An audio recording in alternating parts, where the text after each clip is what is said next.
Hola, saludos a todos. Bienvenidos una vez más a la continuación de nuestro estudio en las 7 iglesias del Apocalipsis. Nos encontramos estudiando la quinta de las iglesias, que es la de Sardis, de la cual, como en las anteriores y como en las que faltan, estamos extrayendo valiosa información, doctrina, conocimiento, que hace que podamos llevar una vida de obediencia y lealtad delante del Señor, evitando aquellas cosas que en algunas de estas iglesias el Señor recrimina y señala de manera muy puntual y en algunos casos con mucho enojo.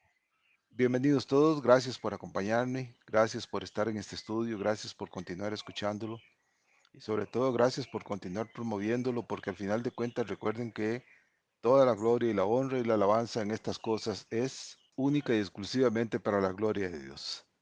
Así que continuemos haciéndolo porque es necesario que seamos nosotros los impulsores primarios de la palabra de Dios a todos aquellos que de alguna manera y aún sin saberlo quieren conocer de la palabra de Dios, y nosotros tenemos no solo el conocimiento sino la herramienta para hacérselo llegar. Y en cuanto a cada uno de nosotros, yo con toda sinceridad, desde lo profundo de mi corazón, ruego al Señor que nos dé siempre la voluntad, el deseo y la sed para inquirir en su palabra, así como el entendimiento que cada uno de nosotros necesita para comprenderla, para retenerla y para vivirla cada día de nuestras vidas. Estamos iniciando hoy la 12ª parte de la iglesia de Sardis, lo que para nuestros efectos sería el penúltimo tramo de esta iglesia, aunque estoy notando que por motivos del tamaño de las filminas que contiene esta sección, que son 15 filminas, con toda probabilidad voy a tener que dividirla en dos mitades para no exceder el tiempo de la exposición. Así que probablemente estaríamos llegando por ahí de la filmina, no sé, las 120, 121 quizás, para, con la ayuda del Señor, continuar la próxima semana con la segunda mitad. Así que, con la ayuda y el beneplácito de nuestro Señor y la dirección y la guía del Santo Espíritu, terminaríamos esta 12ª parte para la siguiente semana, y de inmediato la semana que continúa estaríamos dando inicio a la iglesia de Filadelfia, una de las iglesias de las dos, junto con la de Esmirna, que mostraron enorme lealtad delante del Señor y que son dignas de ser imitadas. Así que, dado la enorme importancia de lo que estamos analizando desde la filmina 107 del estudio anterior acerca del libro de la vida y los nombres que ahí se encuentran inscritos, continuaremos ahondando en esta importantísima doctrina que produce confusión en algunos, produce miedos y temores en algunos, que produce dudas en algunos acerca de si verdaderamente el nombre de los salvos en el libro de la vida puede ser eventualmente borrado. Ya hemos abarcado bastante del tema y creo que hasta aquí podemos tener seguridad de que eso no va a pasar y de que quienes así interpretan la palabra de Dios están errados. Porque al terminar este estudio debemos tener la total claridad escritural del significado de lo que el Señor le prometió a los fieles de Sardis y que por extensión me lo está prometiendo a mí y se lo está prometiendo a usted. Es fundamental ante las enseñanzas heréticas que sobre todo hoy abundan, que tengamos el soporte sólido de la palabra de Dios para no caer en la trampa del enemigo y nos vaya a confundir, nos vaya a engañar en cuanto a la verdad y nos haga pensar o considerar doctrinas falsas y completamente antibíblicas. Por favor, les ruego que prestemos toda la atención necesaria al estudio y asegurémonos, como los fieles de Berea, que encontramos en Hechos 17 del 10 al 11, asegurémonos de investigar todo lo necesario para llegar a conclusiones firmes y sólidas, totalmente cimentadas en la palabra de Dios. Vayamos pues y empecemos nuestro estudio de hoy con deseo, con pasión, con celo y con ganas de hacer las cosas según nuestro Señor lo manda. Empezamos entonces con la filmina 114 y continuamos con la segunda parte del versículo 5. en la que el Señor promete a su iglesia que Él no borrará el nombre de ninguno de sus siervos del libro de la vida. Que Él mismo, recordemos que este nombre fue escrito por el Señor mismo y lo hizo desde antes de la fundación del mundo. Eso lo podemos ver en pasajes como Lucas 10:20, donde dice, pero no os regocijéis de que los espíritus se os sujetan, sino regocijaos de que vuestros nombres están escritos en los cielos. Y Efesios 1:14 dice el apóstol Pablo, según nos escogió en él, a usted y a mí, antes de la fundación del mundo, para que fuésemos santos y sin mancha delante de él. Y Apocalipsis 17:8 dice, y los moradores de la tierra, aquellos cuyos nombres no están escritos desde la fundación del mundo en el libro de la vida, se asombrarán viendo la bestia que era y no es y será. Así que retomamos donde nos quedamos en el estudio anterior y recordamos las palabras del Dios Todopoderoso, que por medio de su profeta afirma, Isaías 55 del 8 al 9, porque mis pensamientos no son vuestros pensamientos, ni vuestros caminos mis caminos, dijo Jehová. Como son más altos los cielos que la tierra, así son mis caminos más altos que vuestros caminos, y mis pensamientos más que vuestros pensamientos. La afirmación es contundente. No hay absolutamente nada en el ser humano que ni remotamente lo faculte para entender a su creador. Y establecida esta verdad, solo queda aprender del creador aquello que él quiera revelar y lo que es visible en su creación, incluso el hombre. Así podemos asegurar de manera absoluta que es bajo esta realidad, la absolutez de Dios en todo y sobre todo, lo que permite en su omnisciencia determinar antes de la fundación del mundo quiénes creerían en su Hijo y quiénes no lo harían. Y así escribir los nombres de los creyentes antes de crear el universo y la vida, el nombre suyo y el nombre mío y el de todos los creyentes ya estaban inscritos en el libro de la vida.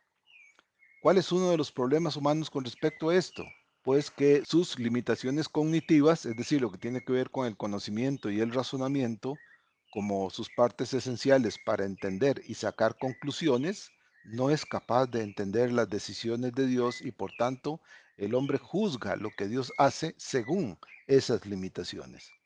Y por supuesto se equivoca en toda la regla, como decimos por acá, de cabo a rabo, ya que esta incapacidad lo lleva a contradicciones, errores de juicio y conclusiones sin una base cierta que terminan dentro de su crasa ignorancia cuestionando totalmente tanto la existencia de Dios como lo que de él se afirma en su palabra.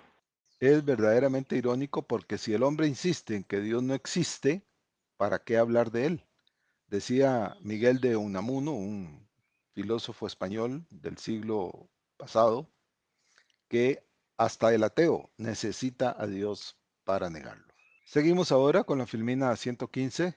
Continuamos aprendiendo con base escritural el correcto significado de la promesa divina, de que el nombre del siervo, es decir, su nombre y mi nombre, como salvos que somos, nunca, nunca será borrado del libro de la vida. Y recuerden, estas no son frases dichas para satisfacer mi necesidad, mi temor, mi duda. No, no. Son frases que el mismo Señor, Dios mismo, el Santo Espíritu, está garantizando. Por tanto, valga la redundancia, la garantía absoluta de tal verdad no radica ni en usted ni en mí, radica en la promesa infinita del Señor, que es que el que, repito, lo garantiza. Nos encontramos sólidamente afirmados en la palabra de Dios como única fuente de verdad y siempre, siempre es por medio de ella que encontramos la seguridad eterna de que aquello que Dios promete se cumplirá inexorablemente. Tal seguridad ya ha sido mencionada antes, la encontramos en diferentes afirmaciones que el siervo diligente encontrará en la palabra de Dios. Y una de ellas es la que ya ha sido citada, esta afirmación de Balaam, cuando en Números 23:19 decía este hombre, Dios no es hombre para que mienta, ni hijo de hombre para que se arrepienta. Él dijo y no hará, habló y no lo ejecutará. Vean que a pesar de la condición miserable de este hombre Balaam, en esta afirmación está diciendo una verdad absoluta. A estas alturas de nuestro estudio tenemos completamente claro que nuestro Dios jamás, jamás ni se contradice, ni se retracta, en las decisiones soberanas que Él toma. Dicho de manera muy coloquial, el Señor nunca tiene un plan B por si el primero falla. De nuevo lo vemos en sus palabras, cuando Dios mismo, por medio de su profeta Malaquías, dice, porque yo Jehová no cambio. Por esto, hijos de Jacob, no habéis sido consumidos. Malaquías 3:6. Entonces, si Dios afirma de sí mismo la inmutabilidad de sus actos y su afirmación es válida en su atributo de Dios justo, santo y perfecto, y habiendo dado muestras continuas a lo largo de toda la historia y su palabra, que su cumplimiento de aquello que Él garantiza es completamente exacto en cada promesa que hace, sea para bendición o para juicio, quizás deberíamos preguntarnos, ¿el plan divino de salvación al costo de su propio Hijo, bajo su propia ordenanza, que se dice en Marcos 9:7? Entonces vino una nube que le hizo sombra y desde la nube una voz que decía, este es mi Hijo amado, a él oíd. Ante esta afirmación categórica que el Padre hace de su propio Hijo mientras llevaba a cabo su mesianato y de la cual da su complacencia, uno debería preguntarse, ¿cambiaría Dios de opinión de la salvación que promete en su Hijo y quitaría la salvación del siervo que le cree? ¿Borraría el Señor el nombre del creyente salvo de su libro de la vida cuando éste ha confesado por fe que el sacrificio del Señor Jesucristo en la cruz del Calvario y su resurrección al tercer día son completamente fieles y verdaderos y suficientes para ser salvos por toda la eternidad? ¿Cambiaría Dios de opinión? ¿Borraría Dios el nombre de ese siervo de su libro? Yo personalmente no lo creo. Y esto se puede concluir por un razonamiento lógico, porque si él sabía que aquel nombre que anotó desde antes de la fundación del mundo no iba a creer, no iba a ser un vencedor y en el camino se iba a retractar y se iba a retirar de la fe en el Señor Jesucristo, la pregunta es, ¿para qué Dios habría escrito su nombre? Si luego tendría que borrarlo. Si el Señor sabía, y ciertamente lo sabía, por eso le dice a sus discípulos, no os regocijéis de que los espíritus se os sujetan, sino regocijaos de que vuestros nombres están escritos en los cielos. ¿Desde cuándo? Desde antes de la fundación del mundo. Es decir, no tiene ningún sentido si Dios sabía que aquella persona o uno de esas personas no iba a llegar, no se iba a salvar porque se iba a retractar, iba a retirarse de la fe en el Señor. Lo lógico hubiese sido no borrarlos del libro de la vida, sino simplemente no escribir su nombre en él, porque esa persona no se iba a salvar de todos modos. Así, digámoslo que de la manera más sencilla, Dios se habría ahorrado un esfuerzo, que era el tener que escribir el nombre y luego tener que borrarlo. Eso no es el Dios que yo conozco, ese no es el Dios que veo en la Biblia, ese no es el Dios en el cual tengo puesta mi fe, mi esperanza y mi seguridad. Entonces, como vemos aquí, sería un total contrasentido, sobre todo referido a Dios, un Dios perfecto, que, como dije hace un rato, escribiera el nombre de ese salvo en el libro de la vida y que al final tuviese que borrarlos porque no llegaron a ser vencedores completos. Eso no puede ser. Repito, insisto, ese no es el Dios que yo conozco, ese no es el Dios que yo encuentro en su palabra. Y ya que según vemos, en Dios hay total seguridad de cumplimiento en sus promesas, por lo que podemos tener seguridad de que ese nombre no es borrado, ni el suyo, ni el mío, ni el de nadie. Todo creyente solo debe descansar en esa garantía, estar cierto de lo que cree y convencido de que la salvación que le fue dada por gracia es inmutable. Como dice Hebreos 11:1, es pues la fe, la certeza de lo que se espera, la convicción de lo que no se ve. Así que cada uno de nosotros debe tener certeza absoluta de lo que esperamos, salvación eterna. Convicción de lo que no se ve, salvación eterna, la cual veremos y tendremos cuando lleguemos a la presencia de Dios. Llegamos así a la Filmina 116, siempre en el versículo 5, en la segunda parte, y continuamos aprendiendo de la enseñanza divina. Concluimos hasta aquí que la convicción de lo que Dios promete se cumple y que ésta emana de Dios mismo, de su palabra y aún de nuestro ser interno. Y que la frase no borraré su nombre del libro de la vida nunca significa probabilidad de que algo así pueda pasar, sino, como veremos más adelante, seguridad de que eso jamás puede pasar. Más, como afirmar la certeza de la promesa de salvación nunca sobra, veamos el texto con más detalle para afirmar y reafirmar esta verdad.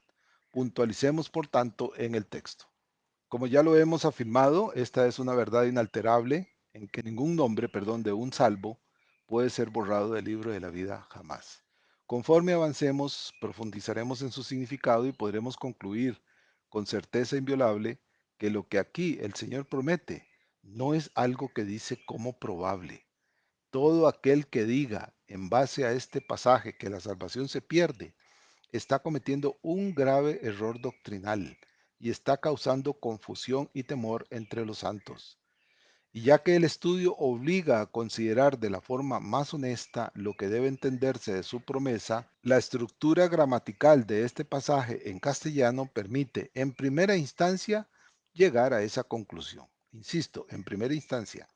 Recuerde, no significa que nuestra versión en español contenga errores. Todo se reduce a un asunto de semántica que estamos abordando más adelante. Recordemos que la Reina Valera del 60 que usamos en este estudio es una traducción hecha hace unos 500 años por Casiodoro de Reina y sin duda este siervo no contaba con los apoyos escriturales con los que cuenta el comentarista honesto de hoy. Por tanto, es deber del siervo diligente profundizar en el estudio de la palabra de su Dios para no caer en doctrinas confusas y falsas que pretendan enseñar que, según este pasaje, la salvación puede perderse.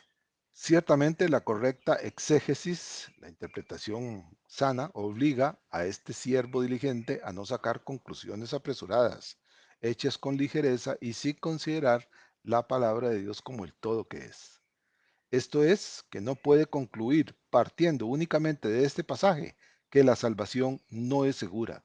Sería una práctica completamente errada pretender que algo que es vital, algo que es importante, algo que es eterno y algo que llevó al Hijo de Dios a salir del trono de la diestra de su Padre para venir a este mundo y encarnado recibir lo que recibió en la cruz del Calvario, no era necesario o no fue suficiente o simple y sencillamente no garantiza nada. Esta no es una conclusión de que no es cierta y segura la salvación en Cristo, porque como dije, es un error gravísimo el así hacerlo. Porque, y con base en el todo, desde la palabra de Dios, el que así piense, el que así diga, el que así crea, el que así enseñe, estaría diciendo que Dios o miente o cambia de opinión y se retracta de la promesa más valiosa para el hombre perdido. Y ya hemos visto en varios pasajes que tal cosa es completamente imposible. Todo lo que Dios promete se cumple, sea para salvación y bendición eterna, como es el caso de los creyentes salvos, o para juicio y condenación eterna, que es el caso de los que reniegan y rechazan la salvación en el Señor Jesucristo.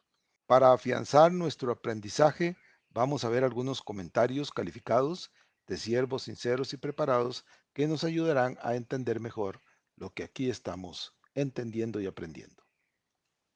Bien, ahora pasamos a la Filmina 117, permaneciendo siempre en el versículo 5 para seguir extrayendo de él enseñanza valiosa. Estoy seguro que ya habrán notado la repetición exhaustiva acerca de este punto de no borraré su nombre del libro de la vida, incluso de manera repetitiva estar insistiendo, diciendo, confirmando y reafirmando esta verdad para que podamos tener totalmente claro, porque si de algo estoy seguro es de que aún dentro de los santos del Señor habrá algunos que todavía sienten una cuota de temor o de duda de si esto puede ser posible. Continuamos entonces desarrollando verdades vitales acerca de esta imborrabilidad del nombre del siervo. Esto significa que no va a ser borrado su nombre del libro de la vida. Y recuerde, esto no es porque yo lo diga, es porque el mismo Señor lo garantiza. El comentario de Pérez Millos traduce el texto así. Recuerden que les dije que esto era un asunto de semántica. Bueno, vean cómo traduce este siervo de Dios, que es un siervo fiel, un siervo verdadero, que es conocedor del idioma griego en que fue escrito y estudioso de este idioma y por lo tanto traduce con verdadera certeza y dice que la forma como debería ser traducido. Este versículo 5 es: el que venza, así será vestido con vestidos blancos. Y vean lo que dice luego: y de ningún modo borraré el nombre de él del libro de la vida. Vean la insistencia: de ningún modo, dice, borraré el nombre del libro de la vida. Así que aquí ya podemos notar la diferencia entre la traducción de Reina Valera y esta de Pérez Millos. Esta traducción para mí es muy confiable. Elimina totalmente cualquier sombra de duda o de inseguridad que pueda percibirse en la traducción de Reina Valera. Insisto, esto no significa que la traducción de Reina Valera esté equivocada, de ninguna manera, ya que dentro de las palabras al castellano en que puede traducirse la palabra original, el no borraré, esta puede usarse, es decir, la forma como lo usa Reina Valera no es desacertada, es correcta.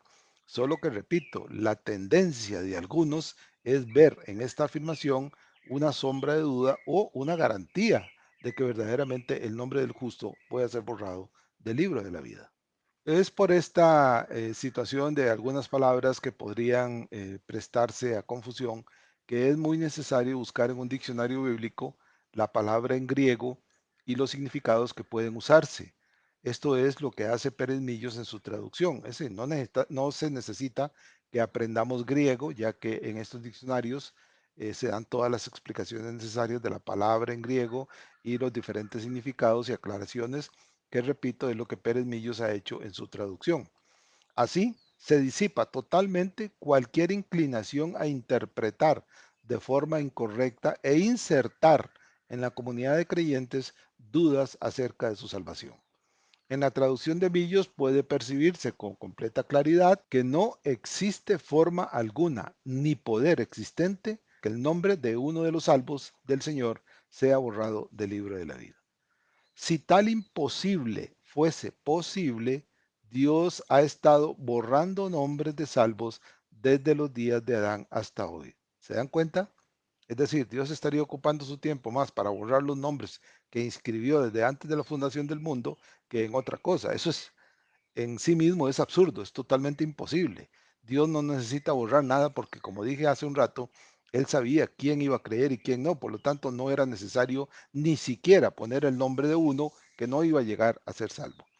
Significaría que en este preciso momento en que ustedes me escuchan a mí, en este preciso momento, Dios estaría borrando el nombre de alguien del libro de la vida. ¿Pero por qué? ¿Para qué? Esto para mí no tiene ningún sentido. Y la respuesta a esto es un no, un definitivo no. Esto no es lo que el Dios de las promesas hace. De nuevo, siendo Dios como es omnisciente, vean lo que les dije hace un rato acerca de la repetición insistente de puntos vitales e importantes en la doctrina de salvación. Sabiendo que esos creyentes, siendo Dios omnisciente, sabiendo pues Dios que esos creyentes no eran verdaderos creyentes en su Hijo y que su convicción en el Cristo no era sincera ni perdurable y que al final desertarían de una fe que nunca echó raíces, lo que preguntamos y dije hace un rato: ¿para qué habría anotado sus nombres y luego borrarlos? ¿Qué sentido tiene? Porque una cosa es ciertísima: si el nombre del salvo se pudiese borrar del libro de la vida, que insisto, no se puede borrar, el único que podría hacerlo es aquel que lo escribió en el libro. Esto es Dios. Si Dios lo escribió, Dios es el único que lo podría borrar. Y sabemos que eso no pasa, no va a pasar.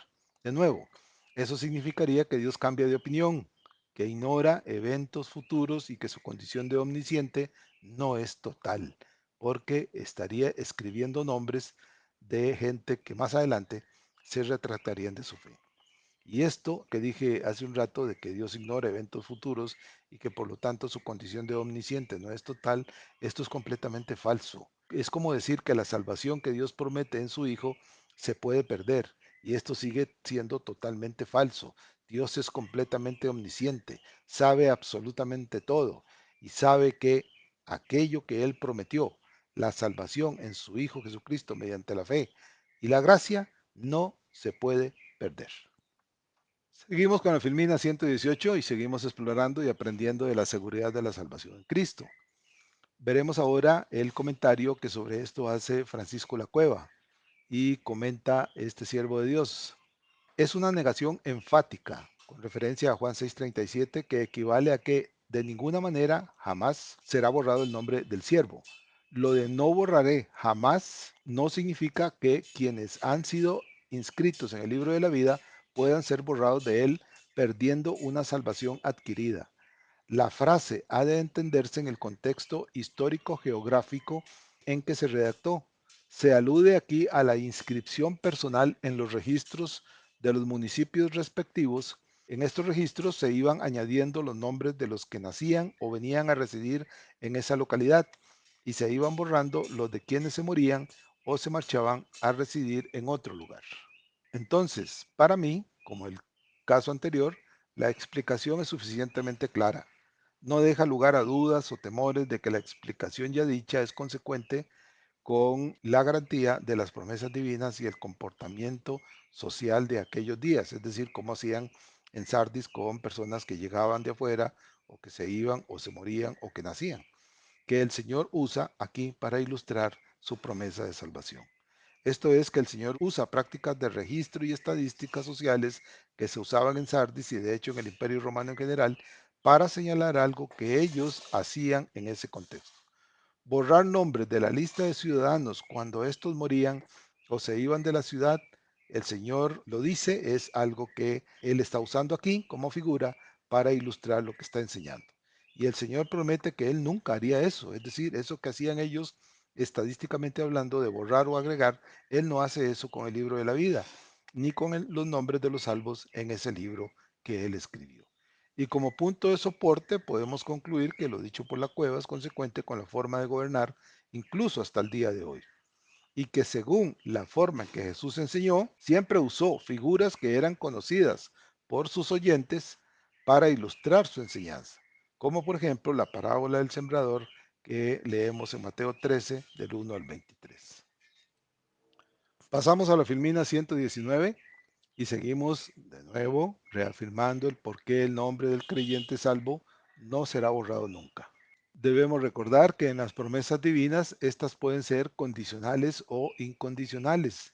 En las primeras, las que son condicionales, aquel a quien se le hace la promesa debe cumplir uno o más requisitos para recibir esa promesa. Como por ejemplo, las promesas de bendiciones que Dios da a Israel en Deuteronomio 28 del 1 al 14 son dadas con la condición de que la nación oyere atentamente la voz de Jehová tu Dios para guardar y poner por obras todos sus mandamientos que yo te prescribo hoy. Y las promesas de maldición que están ahí mismo en Deuteronomio 28, del 15 al 68, dice el Señor, pero acontecerá si no oyeres la voz de Jehová tu Dios para procurar cumplir todos sus mandamientos y sus estatutos, que yo te intimo hoy, que vendrán sobre ti todas estas maldiciones y te alcanzarán. Luego están las incondicionales en las que Dios lleva todo el peso del cumplimiento y hace todo el gasto, sin que el que recibe la promesa tenga que hacer algo para recibirla, excepto, claro, creerle a su Dios. Aquí el ejemplo por excelencia es el sacrificio vicario del Señor Jesucristo. Dios puso todo para salvar al hombre y lo único que se le pide al hombre es creerle a Cristo. Es decir, Dios puso todo el gasto en la persona de su Hijo y la obligación del ser humano es aceptar la oferta y creerle al Señor Jesucristo.